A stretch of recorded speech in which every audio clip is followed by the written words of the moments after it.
Hello everyone welcome back. ਅਸੀਂ ਕਰ ਰਹੇ ਹਾਂ ਜੀ ਚੈਪਟਰ ਡਿਮੈਂਸ਼ਨਲ ਐਨਾਲਿਸਿਸ ਤੇ ਇਸ ਚੈਪਟਰ ਦੇ ਵਿੱਚ ਅਸੀਂ ਕੁਝ ਫਿਜ਼ੀਕਲ ਕੁਆਂਟੀਟੀਜ਼ ਦੇ ਡਿਮੈਂਸ਼ਨਲ ਫਾਰਮੂਲੇ ਸਟੱਡੀ ਕੀਤੇ ਸੀ। ਉਸ ਤੋਂ ਬਾਅਦ ਵਿੱਚ ਅਸੀਂ ਇੱਕ ਟੌਪਿਕ ਕਰ ਰਹੇ ਹਾਂ ਐਪਲੀਕੇਸ਼ਨਸ ਇਸ ਦੀਆਂ ਕਿ ਡਿਮੈਂਸ਼ਨਸ ਦੇ ਮੈਥਡ ਨੂੰ ਕਿਸ ਤਰ੍ਹਾਂ ਆਪਾਂ ਯੂਜ਼ ਕਰ ਸਕਦੇ ਹਾਂ।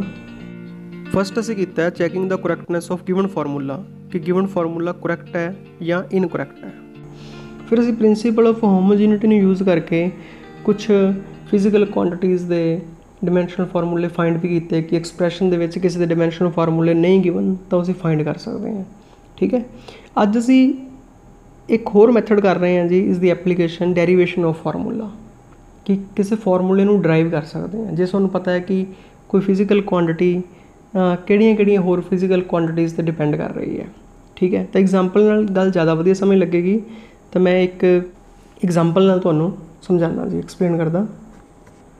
तो देखो जी अपने को क्वेश्चन है कि force F on the body, किसी बॉडी के उपर फोर्स लग रहा है in a circular motion, body circular motion के depends on mass M of the body कि वो मास से डिपेंड कर रहा है, वेलोसिटी से डिपेंड कर रहा है and radius R of the circle कि जिस सर्कल के बॉडी मूव कर रही है। ठीक है, तो drive expression for the force, असी फोर्स लिए एक्सप्रैशन ड्राइव करना है। एक्सप्रैशन कह लो या फॉर्मूला कह लो, एक ही गल है। In terms of M V and R कि एम वी तो आर दी टर्म्स के असी फोर्स का फॉर्मूला ड्राइव करना है। ठीक है, तो मैथड ऑफ डिमेंशनस की कहता है जी, तो फॉर्मूले के पहला जो गिवन है कि फोर्स डिपेंड कर रहा है तो असी प्रपोर्शनल लिखते हैं जी। प्रपोर्शनल का मतलब है कि डिपेंड कर रहा है। ठीक है, proportional to mass of the body M, proportional to velocity of the body, proportional to radius of the circle. तो इन्होंने चीज़ों पर डिपेंड कर रहा है जी, पर डिपेंड किस तरह कर रहा है, किन्नी पावर ना कर रहा है। फॉर्मूले के पावर 1 आएगी या 2 आएगी वो सानू नहीं पता। ठीक है, तो इसलिए पावर्स असी ए बी सी यूज़ कर लेने जी। ठीक है, तो हुण ए बी सी ही आप इस फॉर्मूले के फाइंड करनी है, बस अपना इन्ना ही क्वेश्चन है। तो असी जिहड़ियां ये तीनों ते डिपेंडेंस है इन्हां तीनों नूं कंबाइन कर दिंदे आ। ठीक है जी, इन्होंने नंबर दे दिंदे कोई 1 2 एंड 3। ठीक है, तो फोर्स किस दे डिपेंड करेगा जी, एम दी पावर ए, वी दी पावर बी ते आर दी पावर सी। ठीक है जी, ये एक मैथड है, तुसीं हर एक क्वेश्चन दे विच यही मैथड यूज़ करना है जी। तो जो असी प्रपोर्शनैलिटी का साइन हटाने हैं जी, प्रपोर्शनैलिटी का मतलब है कि ये चीज़ इन्हां तिन्नां ते डिपेंड कर रही है। ठीक है, दो तरह की प्रपोर्शनैलिटी होंदी है, एक डायरैक्टली प्रपोर्शनल, एक इनवर्सली प्रपोर्शनल। ठीक है, जे इस तरह लिखा है एक्स इज़ तो इसनूं कहते डायरैक्टली प्रपोर्शनल। इसका मतलब होंदा है कि जे वाई वधेगा तो एक्स भी वधेगा, दोनों कट्ठे वधणगे कट्ठे घटणगे। एक होंदा जी एक्स ऐ लिखा जाता जी 1 अपॉन वाई, तो इसका मतलब होंदा इनवर्सली प्रपोर्शनल। ठीक है, तो इसका मतलब है कि वाई वधेगा तो एक्स घटेगा, वाई घटेगा तो एक्स वधेगा, उल्टा होंदा जिहदे विच ये इनवर्स वेरीएशन है भी एक चीज़ बटे च हुंदी है। ये डायरैक्ट वेरीएशन है, डायरैक्ट प्रपोर्शन, इनवर्स प्रपोर्शन। ठीक है, तो इत्थे आपां नूं पता नहीं जी डायरैक्ट प्रपोर्शन है कि इनवर्स प्रपोर्शनल है। असीं प्रपोर्शन पाता जी, जे इनवर्स होएगी तो पावर नैगेटिव आ जाएगी, अपने आप आंसर दे विच आ जाएगा। ठीक है, तो जो प्रपोर्शनैलिटी का साइन हटाने तो एक कॉन्सटेंट लगता होंदा, तो असीं इत्थे कॉन्सटेंट लगा दिंदे आ के एम दी पावर ए, वी दी पावर बी, आर दी पावर सी। ठीक है जी, तो हुण की करना है जी, असी ए ते बी ते सी फाइंड करने हैं। हुण मैथड ऑफ डिमेंशनस यूज़ करना है कि सारे जिहड़े भी फिजिकल क्वांटिटी है इत्थे उन्हां दे डिमेंशनल फॉर्मूले पुट कर दिओ। तो फोर्स का dimensional formula M1 L1 T -2, जो कि आप कॉन्सटेंट लगाया जी, ये डिमेंशन लैस कॉन्सटेंट है, इसकी कोई वैल्यू नहीं आनी। ठीक है, तो इसनूं इत्थे पुट करने की जरूरत नहीं, तुसीं इहनूं M0 L0 T0 समझो, no need to put here. M की वैल्यू हुण पुट करनी है जी, एम इज़ मास, तो मास का डिमेंशनल फार्मूला होंदा जी एम, तो एम की पावर ए। वेलोसिटी, तो वेलोसिटी का होंदा जी एल की पावर 1 तो टी की पावर -1 की पावर बी, तो रेडियस का होंदा जी एल, एल की पावर सी। आपां ए बी सी नूं इधरलियां पावर्स नाल इक्वेट करांगे। पहलां इन्हां पावर्स नूं सैट करो, एम की पावर ए, हुण इहदे विच देखो जी एल की पावर 1 है, उपर पावर बी है, तो ये पावर्स आपस मल्टीप्लाई हो जांदियां होंदियां। 1 इंटू बी बन जाएगा बी, टी की पावर -1 तो बी ये बन जाएगा जी -b, तो एल की पावर सी। हुण एल की पावर बी भी आ रही है तो सी भी आ रही है, जो बेस सेम होण तो पावर्स ऐड हो जांदियां होंदियां, आपां इक्को ही एल रखना जी विच, ठीक है। तो एम की पावर ए, एल की पावर बेस सेम होण तो पावर्स ऐड हो जांदियां बी प्लस सी, तो टी की पावर -b, तो इधरले पासे की है एम की पावर 1, एल की पावर 1, टी की पावर -2। हुण देखो जी लैफ्ट हैंड साइड ते राइट हैंड साइड इक्वल है, ठीक है ना। जो इक्वल है तो इसका मतलब एम एल तो टी दी पावर्स भी दोनों साइड पर इक्वल होणगियां, तो इत्थों अपने को A B C the values आ जाएंगे। देखो तो एम की पावर पहले कंपेयर करो, ठीक है, compare powers on both sides. तो एम की पावर इधर ए है जी, इधर 1 है, तो इसका मतलब ए की वैल्यू तो आ गई जी 1, ठीक है। एल की पावर बी प्लस सी है, इधर 1 है, तो बी प्लस सी कितना आ गया 1, बट आप बी प्लस सी नहीं फाइंड करना, अभी बी तो सी अलग अलग फाइंड करने हैं। टी का भी कंपेयर करो जी, टी की पावर है -b, तो इधर है -2, इसका मतलब -b इज इक्वल टू -2 आ गया जी, ठीक है। तो b की वैल्यू कितनी होगी, b इज इक्वल टू 2, ठीक है। दोनों साइड से -1 ਨਾਲ मल्टीप्लाई कर दो तो b की वैल्यू कितनी होगी जी 2। हुण b की वैल्यू 2 है, ये इत्थे पुट कर दो जी इस एक्सप्रैशन तो ये बन गया 2 + c इज इक्वल टू 1, 2 उधर चला जाएगा जी, c की वैल्यू आ जाएगी जी 1 - 2 मतलब -1। तो हुण अपने कोल ए बी तो सी दी वैल्यूज़ आ गई जी, ठीक है। तो ये वैल्यूज़ असीं पुट कर देने जी इक्वेशन नंबर 4 दे विच, ठीक है। तो put values of A B and C in equation 4 जी। तो फॉर्मूला बन गया जी अपने को। तो फॉर्मूला की बन गया, एफ इज इक्वल टू के एम की पावर ए मतलब 1, वी की पावर बी मतलब जी 2 फाइंड किया है, तो आर की पावर सी मतलब -1, ठीक है। जी माइनस वाली पावर है उन्होंने नीचे ला जाओ, ऊपर पावर माइनस है नीचे जाके पॉजिटिव हो जाएगी जी, ठीक है। तो फोर्स का फार्मूला की बन जाएगा, फोर्स का फार्मूला बन जाएगा के एम 1 पावर लिखने की लोड़ नहीं होंगी, वी की पावर 2 नीचे जाके आर की पावर 1 हो जाएगी तो उसको आर लिखांगे, ठीक है। तो ये फार्मूला बन गया जी अपने को। देखो असीं यही कहा ना कि इस मैथड के नाल असीं फार्मूला ड्राइव करांगे, तो ये फार्मूला बन गया जी, ठीक है। बट इन एक के आ रहा जी कॉन्सटेंट, जो कि के ही रहेगा, जोड़ा कि प्रपोर्शनलिटी करके आ रहा है, ठीक है। उसनों एज इट इज़ ही रखना है। बस तुसीं करना की है जी, डिमेंशनस पुट कर देनी है, डिमेंशनल फार्मूले पुट कर देने हैं, दोनों साइड्स से ए बी तो सी कंपेयर कर लेना है, ठीक है जी। तो सॉल्व हो जाएगा। बस एक होर एग्जाम्पल लैके आप एक्सप्लेन करते हैं। तो देखो नैक्सट क्वेश्चन, तो अपने को क्वेश्चन है जी time period of simple pendulum. Pendulum का तुहानूं पता है जी पेंडुलम की हुंदा है, तो एक थ्रैड दे नाल एक बॉल सस्पैंडड है जी, ठीक है। इहदे बारे तुसीं पढ़िया होएगा कि ये बॉल नूं जदों असीं एक साइड ते लिजा के इस जगह ते लै जाने जी, एक साइड ते लै जाने इहनूं, इत्थे जाके छड्डदे आ तो ये वापस आपदी मेन पोजीशन ते जांदी है, तो इत्थों फिर दूजे पासे जांदी है जी, ठीक है। तो ये एक तरह का पेंडुलम है, ठीक। तो इत्थे पेंडुलम की लेंथ आ एल है, ठीक है। आ जिहड़ा बॉब है इसनूं बॉब कहते हैं, बॉल नहीं कहते जी, बॉब। तो इसका मास एम है, ठीक है। जो इनू एक साइड तो असीं एक एक्सट्रीम पोजीशन तो इनू एक्सट्रीम पोजीशन कहते हैं, बिल्कुल सिरे वाली पोजीशन, इसनूं मीन पोजीशन कहते हैं जी, मध्य जिथे विचाले आ जाती है। तो एक साइड तो लैके दूजे साइड पर जाती है जी, दूजे साइड तो फिर वापस उत्थे ही बॉब आती है। तो उदों उनकी एक ऑसिलेशन कंप्लीट होती है, तो उन्होंने टाइम पीरियड कहते हैं जिन्ना टाइम लगता है, ठीक है। तो हुण ये टाइम पीरियड का फार्मूला असीं ड्राइव करना है in terms of M L ते एक्सेलरेशन ड्यू टू ग्रैविटी, क्योंकि इनू अर्थ अट्रैक्ट कर रही है तो उहदे करके एक्सेलरेशन प्रोड्यूस हो रहा है जी दे विच। ओके, असीं टाइम पीरियड का फार्मूला ड्राइव करना है, कितनी टर्म्स ड्राइव करना है जी, लेंथ दी टर्म्स, मास दी टर्म्स ते एक्सेलरेशन ड्यू टू ग्रैविटी दी टर्म्स दे विच, ठीक है। तो जिंदा फार्मूला ड्राइव करना है जी, इहदा मतलब टाइम पीरियड टी किस ते डिपेंड कर रहा है, डिपेंड कर रहा है जी लेंथ ते, ठीक है। होर किंदे ते डिपेंड कर रहा है जी, मास ते, होर किंदे ते डिपेंड कर रहा है जी, जी ते, ठीक है। तो इन्हां दी पावर्स असीं की लगा देंगे, ए बी ते सी, क्लीयर। हुण की करांगे जी, इन्हां सारिਆਂ ਨੂੰ कंबाइन कर देंगे, सारे फैक्टर्स ਨੂੰ ਅਸੀਂ ਕੰਬਾਈਨ ਕਰ ਦਿਆਂਗੇ ਤਾਂ ਟੀ ਕਿਸ ਦੇ ਪ੍ਰਪੋਰਸ਼ਨਲ ਹੋ ਜਾਏਗਾ ਜੀ L the power A M the power B ਤੇ ਜੀ ਦੀ ਪਾਵਰ ਸੀ। ਨੈਕਸਟ ਸਟੈਪ ਦੇ ਵਿੱਚ ਫਿਰ ਕੀ ਕਰਾਂਗੇ ਜੀ ਨੈਕਸਟ ਸਟੈਪ ਦੇ ਵਿੱਚ ਅਸੀਂ ਕੌਂਸਟੈਂਟ ਲਗਾ ਦੇਵਾਂਗੇ ਜੀ ਇਸ ਸਾਈਨ ਨੂੰ ਹਟਾ ਦੇਵਾਂਗੇ ਤਾਂ ਟੀ ਕੀ ਬਣ ਜਾਏਗਾ ਕੇ ਐਲ ਦੀ ਪਾਵਰ ਏ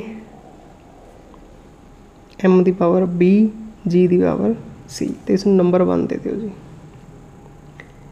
तो हुण की करना है जी असीं सारे डिमेंशनल फार्मूले पुट कर देने ठीक है। टी टाइम पीरियड है टाइम पीरियड का फार्मूला होंदा टी की पावर 1 टाइम है ठीक है ना। तो इसमें असीं लिखांगे जी M0 L0 टी की पावर 1 ये टी का डिमेंशनल फार्मूला है।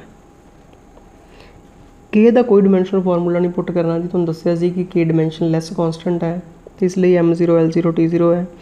L लेंथ है तो लेंथ में असीं L पुट करांगे जी L की पावर 1 उपर आ जाएगी जी पावर A। M मास है मास में असीं पुट करांगे जी M तो M की पावर B तो G जिहड़ा है एक्सलरेशन ड्यू टू ग्रैविटी है इहदा फार्मूला असीं कीता सी जी L की पावर 1 T की पावर -2 की पावर C। हुण इहनूं ओपन करो पहलां जी तो बनेगा L की पावर A M की पावर B इत्थों बनेगा जी 1 तो C मल्टीप्लाई करके L की पावर C तो T की power -2 multiplied by C 2C ठीक है। हुण इहदे विच 2 बारी L आ रहा जी देखो फिर तो असीं कंबाइन करांगे तो जे 2 बारी M आ रहा होवे इहदे विच भी M आ जांदा सपोज करो किते फार्मूला कोई इहो जिहा हुंदा तो असीं फिर कंबाइन करदे हां जी M L ते T दीयां पावर्स। सब तो पहलां M दीयां लिखांगे जी तो M की पावर B फिर L दियाँ L की पावर A तो C है तो L की पावर बन जाएगी जी A + C तो T की पावर जी -2C T तो इक्को बारी ही आ रहा ठीक है। इस साइड पर आ रहा जी M0 L0 तो T1। हुण असीं की करांगे कंपेयर करांगे जी compare powers of M L and T on both sides ठीक है। हुण कंपेयर कर दिओ जी तो कंपेयर करके सब तो पहले तो B की वैल्यू आएगी जी M की पावर कंपेयर करांगे इधर तो इधर B है तो इस साइड पे 0 है ठीक है। हुण L की पावर कंपेयर करांगे A + C इस साइड पे कितनी है 0 है। हुण आपां T की पावर कंपेयर करांगे जी इधर -2C है तो इधर कितनी है जी 1। पहला C की वैल्यू आएगी देखो इत्थों -2 उधर जाके डिवाइड हो जाएगा तो C की वैल्यू आ जाएगी -1/2 ठीक है। हुण C की वैल्यू सीधे पुट कर देंगे ठीक है। तो ये पुट कर दो जी C की वैल्यू तो ये बन जाएगा A -1/2 = 0 तो 1/2 उस साइड से चला जाएगा तो A की वैल्यू कितनी बन जाएगी 1/2। A भी आ गया B भी आ गया C भी आ गया जी। तो हुण की करांगे ये सारियां असीं वैल्यू इस इक्वेशन दे विच पुट कर देंगे जी K वाली इक्वेशन दे विच। तो पुट इन इक्वेशन नंबर 1 तो T की वैल्यू की बन जाएगी जी T की वैल्यू आ जाएगी K L की पावर A तो L की पावर A कितनी है 1/2 M की पावर B तो M की पावर कितनी है जी 0 G की पावर C तो G की पावर कितनी है जी -1/2 ठीक है। तो T की बन जाएगा K L की पावर A मतलब 1/2 M की पावर B मतलब 0 G की पावर C मतलब -1/2 ये सारियां वैल्यूज़ A B तो C दियां असीं कित्थे पुट करतियां इक्वेशन नंबर 1 च पुट करतियां ठीक है। हुण थोड़ा जिहा होर सिंपलीफाई करते हैं देखो तो T = K जिहड़ी M की पावर 0 है किसी भी चीज़ की पावर 0 होवे आंसर 1 हुंदा है ठीक है। तो M की पावर 0 आंसर 1 तो 1 नाल मल्टीप्लाई होके तो फिर M की पावर तो लिखण की लोड़ ही नहीं। तो बाकी रह गया जी L की पावर 1/2 G की पावर -1/2 है इन्हूं नीचे ले जाओ नैगेटिव पावर तो असीं नीचे लेके जावांगे जी डिनोमीनेटर च पहले मैं दस्सिया सी नीचे जाके पॉजिटिव हो जाएगी M की पावर ठीक है। तो L की पावर 1/2 G की पावर 1/2 पावर 1/2 नूं जिवें X की पावर 1/2 है तो इसनूं असीं √x लिख सकते हैं स्क्वायर रूट होंदा जी पावर 1/2 तो इस तरह असीं इहनूं L ते G की लिखांगे जी T = K L का square root divided by G का स्क्वायर रूट तो स्क्वायर रूट असीं इकट्ठा भी कर सकते हैं जी ठीक है कंबाइन कर सकते हैं। तो ये फॉर्मूला बन जाएगा T = K L divided by G ठीक है जी। तो असीं फॉर्मूला ड्राइव कर लिया।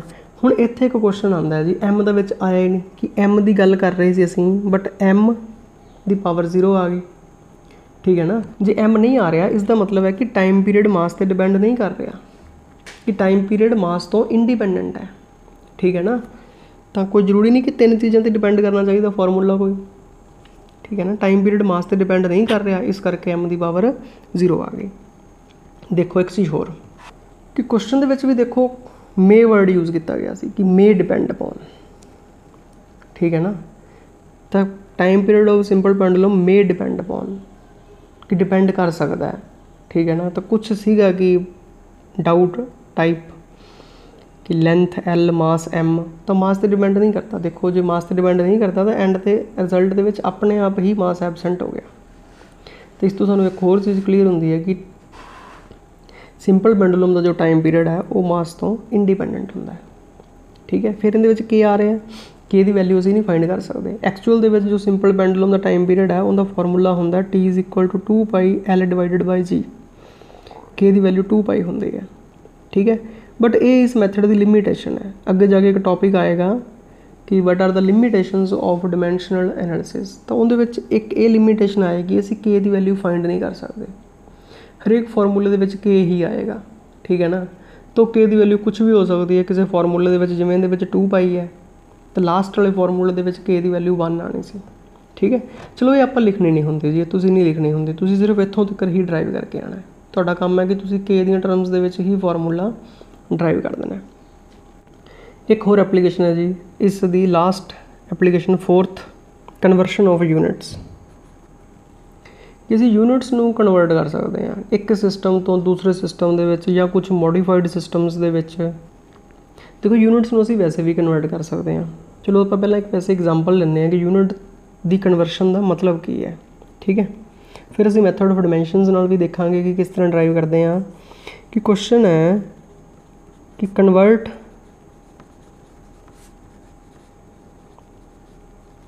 Velocity of 72 km/h into metre per second. ठीक है, तो इस वेलोसिटी नूं असीं कन्वर्ट करना है जी km/h तो मीटर पर सेकंड दे विच। तो असीं डायरैक्ट भी कन्वर्ट कर सकते हैं जी। देखो किस तरह कन्वर्ट कर सकते हैं आप, इसनूं किस तरह सॉल्व करते हैं। फिर असीं मैथड ऑफ डिमेंशनस भी समझांगे कि मैथड ऑफ डिमेंशनस किवें करदा है ते क्यों असीं मैथड ऑफ डिमेंशनस यूज़ करते हैं। ठीक है, तो 72 km/h है, तो सानू पता जी 1 किलोमीटर दे विच 1000 मीटर होंदे, 1000 मीटर होंदे है। तो असीं की करांगे जी 72 जिहड़ा 1 किलोमीटर है इहदी जगह ते की लिख देंगे जी, तो इनू मल्टीप्लाई कर देंगे 1000 मीटर नाल। ठीक है, तो किलोमीटर की जगह ते की आ गया मीटर आ गया। तो जिहड़ा आर है 1 आर 1 घंटा, तो 1 आर दे विच किन्ने सैकेंड्स होंदे है, तो 1 आर दे विच 60 मिनट्स होंदे है। तो 60 मिनट्स चगो 60 सैकेंड्स होंदे है, तो 60 × 60 किन्ने सैकेंड्स होंदे है 3600 सैकेंड्स होंदे है। तो आपां की करांगे जी 3600 सैकेंड्स। तो हुण देखो जी इनू असीं किवें सॉल्व करांगे। 72 × 1000 जिहड़ी पावर -1 है ये नीचे जाके +1 हो जाएगी। ठीक है, असीं कहला 3600 नीचे लैके जा रहे हैं। देखो जिहड़ा पर सैकेंड सी वो इदां ही रहन दो क्योंकि यूनिट बन गए जी। ठीक है, 3600 की भी पावर -1 सी ना, वो नीचे चला गया। तो देखो जी जीरोज़ नाल जीरोज़ कैंसल हो गई जी। पहले तो आप 2 जीरोज़ कट दिए, उस तो बाद 36 नूं 2 नाल करिए मल्टीप्लाई तो 72 होंदा जी। तो 2 तो 10 रह गए जी। 2 × 10 कितना हो गया 20 मीटर पर सेकेंड। सॉल्व हो गया ना जी। देखो डायरैक्ट मैथड नाल तो सानूं डिमेंशनस की जरूरत नहीं पई। ठीक है, हुण डिमेंशनस के मैथड नाल किवें करते हैं जी, यूजिंग मैथड ऑफ डिमेंशनस। देखो जी हुण असीं यही चीज़ मैथड ऑफ डिमेंशनस यूज़ करके करिए। वैसे तो कोई खास वर्क नहीं है जी, असीं यूनिट ही कन्वर्ट करने हैं, जिस तरह मर्जी कर लिए नो प्रॉब्लम। ठीक है, सानूं एक्चुअल दे विच कन्वर्शन आनी चाहिए है। ठीक है, लोड भी कन्वर्शन दी पएगी। चलो आपां ये मैथड भी देखते हैं कि ये मैथड की कह रहा है जी, what is the difference.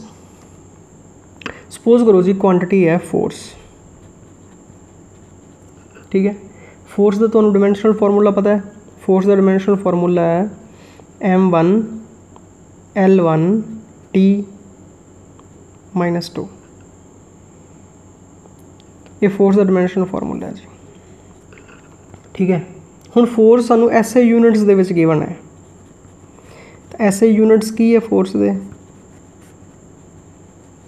Force they SI unit है जी न्यूटन, एन नाल लिखते हैं जी असीं, ठीक है। न्यूटन किस चीज़ नूं लिखिया सी सानूं याद होएगा, तो इत्थों यूनिट बने सी इस दे, तो यूनिट बने सी जी kilogram metre per second square. इसका मतलब 1 newton is equal to 1 kilogram metre per second square. Suppose करो जी असीं इस नूं हुण CGS यूनिट दे विच कन्वर्ट करना है, सानूं पता होना चाहिए कि 1 न्यूटन या 1 kilogram metre per second square किन्ने CGS यूनिट दे इक्वल होएगा, ठीक है। तो मतलब असीं इस नूं CGS दे विच फाइंड करना है, ठीक है। तो आपां ये फाइंड करना है जी एक्चुअल दे विच ये किन्ने CGS यूनिट्स दे इक्वल होएगा जी। तो इहदे लई असीं की करते हैं, देखो 1 kilogram metre per second square लैके चलते हैं, तो इसनूं CGS यूनिट्स दे नाल डिवाइड कर दिंदे हैं, जो भी CGS यूनिट्स होणगे। तो CGS यूनिट्स की होणगे जी, वो ले लैंदे असीं 1 किलोग्राम की जगह ते आ जाएगा ग्राम, मीटर की जगह ते सेंटीमीटर, क्योंकि CGS सिस्टम याद करो, ठीक है। मास का ग्राम, किलोग्राम की जगह ते ग्राम, लेंथ का मीटर की जगह ते सेंटीमीटर, तो टाइम पर सैकेंड स्क्वायर ही है, ठीक है। तो हुण इहदे तो जो इसनूं कन्वर्ट करांगे तो किलोग्राम नूं ग्राम दे विच कन्वर्ट कर दिओ 1000 ग्राम, मीटर नूं सेंटीमीटर दे विच कन्वर्ट कर दिओ 100 सेंटीमीटर, ताकि इक्को जिहे यूनिट कैंसल हो जाए, ठीक है। ये तो सैकेंड स्क्वायर ही है, तो इदां ही रहन दिओ। तो नीचे है जी 1 ग्राम सेंटीमीटर पर सैकेंड स्क्वायर, तो यूनिट तो कैंसल हो जाएंगे जी, देखो, ठीक है। यूनिट कैंसल हो गए, बाकी रह गया जी 1000 मल्टीप्लाइड बाय 100, तो ये हो गया 10⁵5 आ गया 1 kilogram metre per second square divided by 1 gram centimetre per second square, किस दे इक्वल हो गया 10⁵5 दे। इसनूं इधर मल्टीप्लाई कर दिओ, तो 1 kilogram metre per second square is equal to 10⁵5 gram centimetre per second square, ठीक है जी। तो ये कन्वर्शन हो गई जी, ये 1 न्यूटन है, ठीक है। SI यूनिट न्यूटन कहते हैं जी, kilogram metre per second square नूं इज इक्वल टू 10⁵5, तो इस चीज़ नूं डाइन कहते हैं, ठीक है। CGS यूनिट्स नूं, CGS यूनिट्स ऑफ फोर्स की है डाइन है, समझ लग गई। तो ये जो चीज़ है सारी इसनूं डाइन कहते हैं, तो 1 newton is equal to 10⁵5 dyne हो गया, ठीक है। तो हुण इस सिस्टम दे विच देखो कोई ज़्यादा चेंज नहीं, सिर्फ इहदे नाल की पता लग्या जी कि जो असीं डिमेंशनल फार्मूला यूज़ किया m1L1T -2, उहदे तो साडे कोल यूनिट लिखने ईजी हो गए कि m दे यूनिट किलोग्राम है, लेंथ दे मीटर है, टाइम दे सैकेंड है। उही पावर्स है जी, m की पावर 1 है तो किलोग्राम की पावर 1 है, लेंथ की मीटर की पावर 1 है, ठीक है ना। डायरैक्ट न्यूटन तो कन्वर्ट तो नहीं होना सी ना, न्यूटन को ओपन करके तो लिखना ही पैना सी। तो डिमेंशनल फार्मूला साडी इस चीज़ दे विच हैल्प करता है। तो इस वे दे नाल असीं इस मैथड नूं यूज़ करके कि डिमेंशनस तो पावर आ जाणगीਆਂ जी, किलोग्राम मीटर ते सैकेंड दीआं। इस तरह CGS दे विच पावर्स जी उही ग्राम सेंटीमीटर पर सैकेंड स्क्वायर, तो सेम पावर्स जिहड़ियां डिमेंशनल फार्मूले दे विच यूज़ हो रही हैं उही साडे यूनिट्स दे विच यूज़ होंदियां, समझ लगी। तो इस तरह असीं कुछ टिपिकल यूनिट्स भी कन्वर्ट कर सकते हैं बड़ी ईजीली। तो एक क्वेश्चन तुहाडे लई छोटा जिहा एनर्जी दे नाल रिलेटेड है कि एनर्जी दे SI यूनिट है जाउल, तो जो 1 जाउल नूं असीं कन्वर्ट करना होवे CGS सिस्टम दे विच कि किन्ने CGS सिस्टम दे विच इस दे यूनिट बनदे है, तो देखो जिहड़ा जाउल है वो किस तो बनिया सी, तो बनिया सी जी किलोग्राम मीटर स्क्वायर पर सैकेंड स्क्वायर तो असीं पता करना है जी ये किन्ने ग्राम पर सैकेंड स्क्वायर होगा। ਹੁਣ देखो ਜਿਹੜੀਆਂ ਅਸੀਂ ਫਿਜ਼ੀਕਲ ਕੁਆਂਟੀਟੀਜ਼ ਦੀ ਗੱਲ ਕਰ ਰਹੇ ਹਾਂ ਜਾਂ ਜਿਹੜੇ ਡਿਮੈਂਸ਼ਨਲ ਫਾਰਮੂਲੇ ਬਣਾ ਰਹੇ ਹਾਂ ਉਹਨਾਂ ਦੇ ਵਿੱਚ ਆਪਣੇ ਕੋਲ ਕਈ ਤਰ੍ਹਾਂ ਦੀਆਂ ਕੁਆਂਟੀਟੀਜ਼ ਆ ਰਹੀਆਂ, ਤਾਂ ਉਹਨਾਂ ਕੁਆਂਟੀਟੀਜ਼ ਨੂੰ ਅਸੀਂ ਕੈਟੇਗਰਾਈਜ਼ ਕਰਦੇ ਹਾਂ, ਅਸੀਂ ਉਹਨਾਂ ਨੂੰ ਦੱਸਦੇ ਹਾਂ ਕਿ ਕਿਸ ਤਰ੍ਹਾਂ ਦੀਆਂ ਕੁਆਂਟੀਟੀਜ਼ ਹੈ। ਤਾਂ ਉਹਦੇ ਲਈ ਅਸੀਂ ਉਹਦੀਆਂ 4 ਡਿਫਰੈਂਟ ਟਾਈਪਸ ਬਣਾਈਆਂ ਜੀ, ਠੀਕ ਹੈ। ਤਾਂ ਫਸਟ ਹੈ ਜੀ ਡਿਮੈਂਸ਼ਨਲ वेरीएबल्स। दूसरा है डिमेंशनलैस वेरीएबल्स। हुण देखो डिमेंशनल तो डिमेंशनलैस च की फर्क है, मतलब जिंदा डिमेंशनल फॉर्मूला आएगा MLT दी कुछ नॉन जीरो वैल्यूज़ आनगियां तो वो की हो गए डिमेंशनल। जिंदे विच ML ते T दी वैल्यू जीरो है वो हो गए डिमेंशनलैस। इसी तरह ही इत्थे वर्ड आ रहा वेरीएबल तो इत्थे आ रहा कॉन्सटेंट। कॉन्सटेंट वो होंदा जिंदी वैल्यू फिक्सड होवे, ठीक है, तो जिंदी वैल्यू चेंज कर रही होवे वो वेरीएबल। तो डिमेंशनल वेरीएबल का की मतलब है, मतलब ये कुछ वो फिजिकल क्वांटिटीज़ है जिन्हां दे विच डिमेंशनल फॉर्मूला है बट उन्होंने वैल्यू जी है वो वेरी कर सकती है। वेरी कर सकती है मतलब बदल सकती है, ठीक है। जिस तरह अब फॉर एग्जांपल करिए डिस्टेंस, ठीक है, फोर्स, वेलोसिटी, ठीक है। जो कोई बॉडी मूव कर रही है तो उनका डिस्टेंस भी बदल रहा है, उनकी वेलोसिटी भी बदल रही है, ठीक है। तो डिमेंशनल है क्योंकि इन्होंने डिमेंशनस भी हैगी हैं, M0 L0 D0 तो नहीं है ना, ठीक है ना। तो डिमेंशनस भी है तो वैल्यू चेंज कर सकती है। डिमेंशनलैस वेरिएबल्स मतलब हैव नो डिमेंशंस, मतलब M0 L0 T0 आएगा, ठीक है, but their value may very या मे चेंज, ठीक है। तो फॉर एग्जांपल जिस तरह अपने को सीगा जी एंगल M0 L0 T0 है ना, स्ट्रेन, तो बटन की वैल्यू चेंज कर सकती है, ठीक है। डिमेंशनलैस है बट वैल्यू चेंज कर सकती है, वेरिएबल है, क्वांटिटी वेरिएबल है। डिमेंशनल कॉन्स्टेंट्स मतलब डिमेंशनल डिमेंशंस है तो आप लिखांगे जी have dimensional formula but value is constant. Dimensional formula है बट वैल्यू कॉन्स्टेंट है। ਇਹੋ ਜਿਹੀਆਂ ਕਿਹੜੀ ਕੁਆਂਟੀਟੀਜ਼ ਹੈ ਜਿਵੇਂ ਕਿ ਆਪਣੇ ਕੋਲੇ स्पीड ऑफ लाइट है, देखो ਦੀ वैक्यूम ਦੇ ਵਿੱਚ एयर ਦੇ ਵਿੱਚ स्पीड कॉन्स्टेंट है, ठीक है, बट डिमेंशनल फॉर्मूला है काहदा डिमेंशनल फॉर्मूला है स्पीड का। जिस तरह प्लैंक्स कॉन्स्टेंट, तो प्लैंक्स कॉन्स्टेंट की भी फिक्सड वैल्यू है, ठीक है, बट डिमेंशनस है असीं फाइंड कीतियां सीगियां। लास्ट है जी डिमेंशनलैस कॉन्स्टेंट्स। डिमेंशनलैस कॉन्स्टेंट्स का मतलब है कि हैव नो डिमेंशंस, मतलब M0 L0 T0, ठीक है, एंड वैल्यू इज़ कॉन्स्टेंट, ठीक है। फॉर एग्जांपल जिस तरह अपने को नंबर है जी पाई असी यूज़ करते हैं, पाई की वैल्यू 3.14 यूज़ करते हैं, ठीक है। कुछ इस तरह के कॉन्स्टेंट्स नंबर्स है तो जिन्हों दी डिमेंशनस नहीं है, ठीक है, तो वैल्यू भी उन्होंने की है कॉन्स्टेंट है। फॉर एग्जांपल एक होर नंबर है जी ई, इसनों एक्सपोनेंशियल कॉन्स्टेंट कहते हैं, इसकी वैल्यू 2.718 है, तो इस दियां भी कोई डिमेंशनस नहीं है तो वैल्यू भी कॉन्स्टेंट है। डिमेंशनलैस मतलब नो डिमेंशनस, कॉन्स्टेंट मतलब वैल्यू इज़ फिक्सड, ठीक है। तो इस तरीके दे नाल असीं इन्हां क्वांटिटीज़ नूं डिफरेंट टाइप्स दे विच डिवाइड कर सकते हैं। तो देखो जी इस मैथड के कुछ लिमिटेशंस है, तो वो लिमिटेशंस की है वो असीं डिस्कस करते हैं। फर्स्ट है जी this method checks only dimensional correctness not physical correctness. इसका की मतलब है डिमेंशनल करैक्टनेस का मतलब है कि डिमेंशनल फॉर्मूला असीं देख ले दोनों पासे बराबर है, but actual they which formula सही है कि नहीं। देखो जिवें तुहानूं एक एग्जांपल दिना, जे असीं एंगल नूं स्ट्रेन दे इक्वल कर दिंदे आ, ठीक है, तो दोनों के फॉर्मूले जिहड़े है M0 L0 T0 है, बट प्रिंसीपल ऑफ होमोजीनिटी के अकॉर्डिंग दो अलग तरह दी physical quantities different physical quantities एक दूजे के इक्वल नहीं हो सकती, ठीक है ना। सैकेंड है we can not drive formula like S is equal to UT plus half AT square. तो कुछ इस तरह के फॉर्मूले आते हैं जिन्हें मतलब राइट साइड पर या लैफ्ट साइड पर 2 टर्म्स हो सकती हैं, प्लस का साइन हो सकता है, माइनस का साइन हो सकता है, तो इस तरह के फॉर्मूले असीं नहीं ड्राइव कर सकते जिस मैथड के नाल।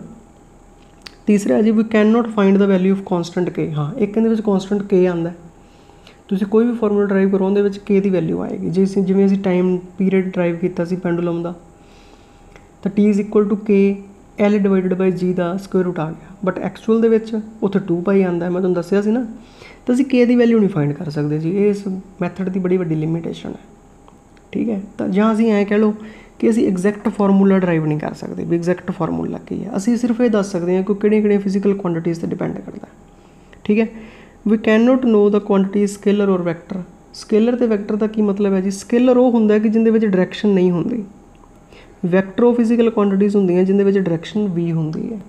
ਤਾਂ ਇਹ ਮੈਥਡ ਇਸ ਚੀਜ਼ ਬਾਰੇ ਆਪਾਂ ਨੂੰ ਕੁਛ ਨਹੀਂ ਦੱਸ ਸਕਦਾ ਕਿ ਕੁਆਂਟੀਟੀ ਸਕੇਲਰ ਹੈ ਜਾਂ ਵੈਕਟਰ ਹੈ।